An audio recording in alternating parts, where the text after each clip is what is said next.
Y hoy continuamos con la serie de podcast titulada Así vendí mi guión, en el que ya he analizado cómo se escribieron y vendieron grandes películas como el indomable Will Hunting, Juno, Rocky, Seven, Bailando con Lobos, Thelma y Luis, es decir, películas que ganaron el Oscar, con una película mexicana que revolucionó en su momento el cine mexicano, y no solamente el cine mexicano, ya que tuvo repercusión mundial y fue el inicio de la carrera tanto para su guionista como para su director. Me refiero a Amores Perros.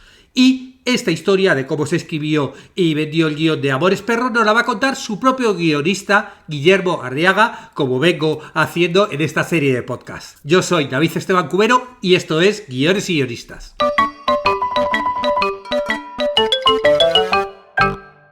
Y en cursosdeguion.com tenemos un nuevo reto esta semana que se llama Reto 7 días, 7 personajes, en el cual todo el mundo que se apunte va a recibir 7 mails. Cada uno de ellos va a explicar un método para desarrollar sus personajes. Estamos hablando de técnicas probadas como la ventana de Johari, como los 4 humores, y es muy sencillo apuntarse. Solo tienes que ir a la web, a cursosdeguion.com, a la zona de retos de escritura que hay en la parte superior, y ahí buscas el reto 7 días, 7 personajes, reto activo, pones tu mail y tienes que hacerlo antes del 2 de mayo porque el 3 de mayo comenzamos con los envíos de los mails. Claro, para apuntarse hay que estar suscrito a la plataforma, que por cierto ya aviso que va a haber una revolución en cursosdeguion.com. A partir de la semana que viene lo contaré todo en el podcast, se empezará a llamar Academia de Guiones y Guionistas y bueno, va a haber muchísimas novedades. Estad atento porque la semana que viene lo pondré todo en acción. Bueno, ahora sí, nos vamos a Así vendí mi guión, Amores Perros, contado por Guillermo Arriaga. Desde muy chico supe que quería contar historias. Crecí en un barrio bravo de Ciudad de México donde la violencia no era algo extraordinario, sino parte del paisaje cotidiano. A los 13 años, durante una pelea callejera, recibí un golpe tan fuerte que perdí el sentido del olfato para siempre. Este accidente me marcó profundamente. Aprendí que la vida puede cambiar bruscamente en un instante y que, detrás de cada cicatriz, hay una historia digna de ser contada. Antes de acercarme al cine ya había hecho mi carrera como escritor.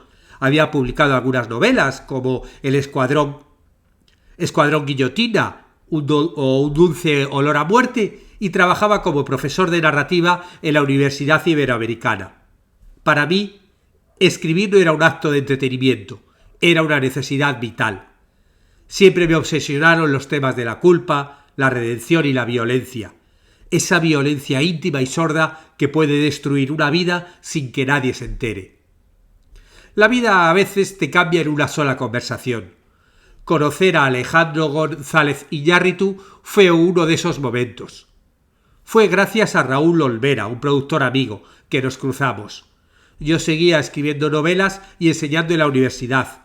Alejandro ya era una figura reconocida en el mundo de la radio tras revolucionar WFM con su estilo innovador y agresivo. Pero su ambición era otra. Él quería hacer cine, y lo quería hacer de una forma brutal, visceral, sin concesiones. La primera vez que nos sentamos a hablar fue más un duelo que una charla. Dos tipos tercos, testarudos, defendiendo cada uno su visión de la narrativa. Pero había una chispa en esa tensión. Alejandro me dijo una frase que no he olvidado. Quiero hacer un cine que huela, que no sea limpio ni bonito. Quiero golpear al espectador en la cara. Yo pensé, este cabrón entiende de qué se habla contando historias de verdad. Empezamos colaborando con la idea de una serie de cortometrajes que narraran distintas historias de Ciudad de México. Nos lanzamos a escribir 30, 40 borradores diferentes durante casi 3 años, pero algo no terminaba de cuajar. Hasta que una noche, tras una larga discusión, surgió la idea que cambiaría todo. Unir esas historias a través de un accidente brutal. 3 vidas entrelazadas en un solo momento. Un solo accidente de tráfico que rompiera las líneas narrativas y revelara, en el fondo, la violencia callada de la ciudad. Así nació la estructura de Amores Perros. No quería una narrativa tradicional. No quería un A lleva a B y luego a C. Quería algo que imitara la vida misma, imprevisible, caótica, fragmentada.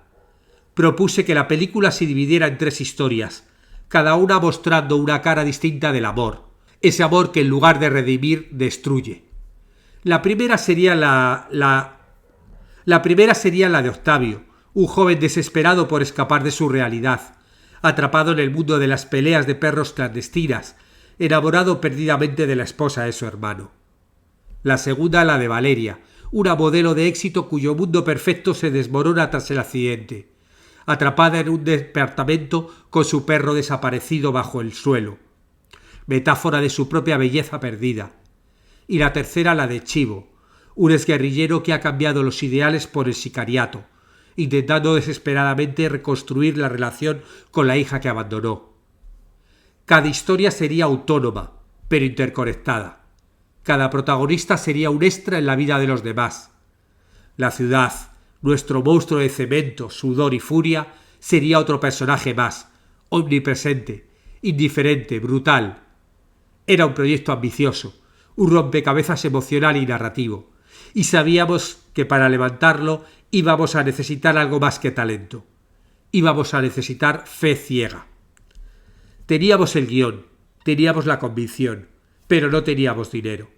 Y levantar una película en México, a finales de los 90, era casi una misión suicida. El cine mexicano estaba en ruinas. Apenas hacían películas, y mucho menos películas arriesgadas, oscuras, violentas.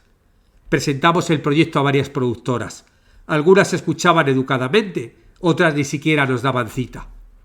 Para muchos, Amores Perros era inviable, demasiado cruda, demasiado arriesgada, demasiado fragmentada. Pero Alejandro tenía buenos contactos en el mundo de la publicidad, donde ya había demostrado su talento visual. Fue él quien consiguió que Z Films, una productora de comerciales, apostara por nosotros. Nos dieron apoyo logístico y una pequeña inyección de dinero. Luego se sumó a Altavista Films, gracias a Santiago García Galán y Francisco González Copeán, quienes vieron en nuestro proyecto algo distinto, algo que podía romper el estancamiento del cine nacional. Además, logramos obtener apoyo parcial de Foroprocine, un fondo público que empezaba a abrirse a propuestas más arriesgadas. El presupuesto final rondó los 2,5 millones de dólares. No era mucho para lo que queríamos hacer, pero era suficiente para rodar si éramos inteligentes, si poníamos cada peso en la pantalla. El rodaje fue una experiencia brutal en todos los sentidos. Filmamos en condiciones duras, muchas veces con recursos mínimos. La ciudad no nos hacía concesiones. El tráfico, la contaminación, la violencia real que flotaba en las calles. Cada día era una batalla. Para las escenas de peleas de perros contratamos entrenadores profesionales y trabajamos bajo estrictas supervisiones veterinarias. Nunca se lastimó un animal. Todo estaba cuidadosamente coreografiado, como una danza violenta pero controlada. A nivel actoral, apostamos por jóvenes casi desconocidos. Gael García Bernal, que interpretó a Octavio, era un diamante en bruto. Tenía esa mezcla de ternura y rabia que pedíamos al personaje. Emilio Echevarría, que encarnó al Chivo, venía del teatro, y su rostro ajado, su mirada perdida, le daban una autenticidad imposible de fabricar. La cámara de Rodrigo Prieto se convirtió en un personaje más, sucia, nerviosa, casi documental, como si tratáramos de atrapar la vida misma con cada movimiento. Cuando terminamos la película, sabíamos que teníamos algo poderoso entre manos, pero también sabíamos que era un riesgo enorme. ¿Quién iba a querer ver una película de 3 historias cruzadas, llena de violencia, de desesperanza, rodada con una crudeza casi pornográfica? La respuesta llegó en Cannes. Amores Perros fue seleccionada para la Semana de la Crítica del Festival de Cannes 2000. Y allí el milagro ocurrió. Ganamos el gran premio de la Semana de la Crítica. De pronto, todo el mundo hablaba de nosotros. Hollywood empezó a llamar. En México, el estreno fue apoteósico. La película recaudó 95 millones de pesos, una cifra impensable para el cine nacional en ese momento. Ganamos 11 premios Ariel, y más importante aún, Amores Perros puso de nuevo al cine mexicano en el mapa internacional. Después vinieron más proyectos. Alejandro y yo colaboramos en 21 gramos y Babel, completando lo que muchos llaman la trilogía de la muerte. pero también vinieron las tensiones, las peleas por la autoría, las diferencias irreconciliables. Terminamos nuestra relación de manera abrupta. No nos hablamos más, no nos reconciliamos, y no creo que lo hagamos. Es parte de la vida. Hay caminos que se cruzan para crear algo poderoso, pero que luego deben separarse para no destruirse. Amores Perros nació de una necesidad profunda de contar las heridas que cargamos todos, aunque no se vean. No escribí esta película para ser famoso, ni para ganar premios.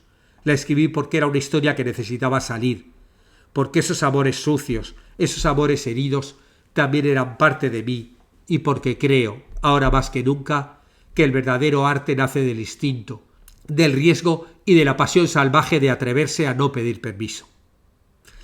Bueno, hasta aquí esta historia de Guillermo Arriaga, de cómo escribió Amores Perros, una historia que, bueno, yo recuerdo en el año 2000, cuando lo estrenaron, fue salvaje, ¿no?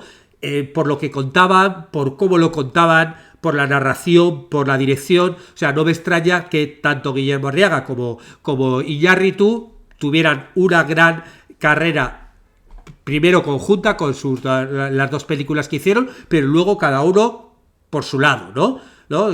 Iñárritu, ¿no? Viendo algunas películas como por el Renacido, claro, tiene toda esta parte de esta fuerza que ya tenían en el inicio, ¿no? Esa forma de querer contar, como contaba Guillermo Arriaga, ¿no? Algo de forma muy real, muy sucio, ¿no? Y luego Guillermo Arriaga, ¿no? Que incluso ha llegado a dirigir su propia película. Bueno, si quieres que te cuente también cómo se escribió alguna película famosa que conozcas, pídemelo en los comentarios de este podcast y me pongo a ello.